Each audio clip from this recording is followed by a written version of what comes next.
আলোচনা শোনার জন্য সেই মিজানুর রহমান আজহারীকে দীর্ঘ সময় পর্যন্ত বাংলাদেশ ঢুকতে দেওয়া হয়নি। কি ভাই, ঢুকতে দেওয়া হয়েছিল? কি অপরাধ ছিল? চুরি করেছিলেন তিনি? ডাকাতি করেছিলেন? সন্ত্রাসী কার্যক্রমের সাথে সম্পৃক্ত ছিলেন? ধর্ষণের সাথে সম্পৃক্ত ছিলেন? অপরাধ হল ইসলামের কথা বলা, কোরআনের কথা বলা। এই কোরআনের কথাগুলো ফেসিবাদী সরকার বরদাস্ত করে নাই। এইভাবেই জুলুমের স্টিম রোলার চালিয়েছে ইসলাম পন্থীদের উপরে। কিন্তু ইতিহাস সাক্ষী, ইসলামের উপর আঘাত করে, মুসলমানদের উপর আঘাত করে কেউ কখনো দুনিয়াতে টিকে থাকতে পারে নাই।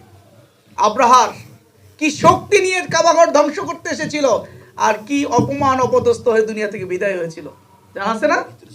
আল্লাহ রাব্বুল আলামিন করেছিলেন। এই ক্ষুদ্র আবাবিল পাখি দিয়ে, ক্ষুদ্র পাথর দিয়ে একদম ধ্বংস করে দিলেন।